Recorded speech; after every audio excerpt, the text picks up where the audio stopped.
ನಾಡಪ್ರಭು ಕೆಂಪೇಗೌಡರ 516ನೇ ಜಯಂತ್ಯೋತ್ಸವವನ್ನು ನಾವೆಲ್ಲ ಆಚರಣೆ ಮಾಡ್ತಾ ಇದ್ದೇವೆ.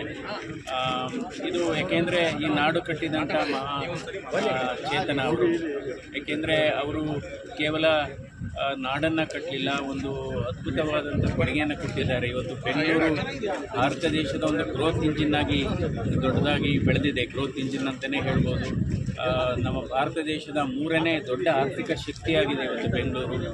ಅವರ ಪರಿಕಲ್ಪನೆ ಏನಿತ್ತು, ಕೆಂಪೇಗೌಡರ ಪರಿಕಲ್ಪನೆ, ಅವರು ಇಲ್ಲ ಅಂದರೆ ಅದಕ್ಕೆ ಒಳ್ಳೆಯ ಬುನಾದಿ ಹಾಕಿದರು, ಒಳ್ಳೆಯ ಮನಸ್ಸಿನಿಂದ ಹಾಕಿದರು.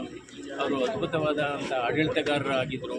ಮತ್ತು ಅವರ ಪ್ಲ್ಯಾನಿಂಗ್ ಅಂತ ಏನಿದೆ, ಅವರ ಕೌಶಲ್ಯತೆ ಮತ್ತು ವಾಸ್ತುಶಿಲ್ಪ ಎಲ್ಲವನ್ನು ನಾವು ಕಲಿಬೇಕಾಗುತ್ತೆ. ಸೊ ಏಕೆಂದರೆ ಬೆಂಗಳೂರು ಕೆಂಪೇಗೌಡರು ಇದ್ದಂಥ ಸಂದರ್ಭದಲ್ಲಿ ಅದರ ಹವಾಮಾನ ಬಹಳ ಚೆನ್ನಾಗಿತ್ತು, ಈಗ ಹದಗೆಟ್ಟಿದೆ. ಸೊ ಅದರಿಂದ ಇವತ್ತು ಕೆಂಪೇಗೌಡರು ಏನು ಯಾವ ರೀತಿ ಬೆಂಗಳೂರು ಕಟ್ಟಿದಾಗ ಯಾವ ರೀತಿ ಬೆಂಗಳೂರು ಆಗಿತ್ತೋ ಅದೇ ರೀತಿ ಸೌಲಭ್ಯಗಳು ಇರಬೇಕು ಅಂತ ಅನಿಸುತ್ತೆ.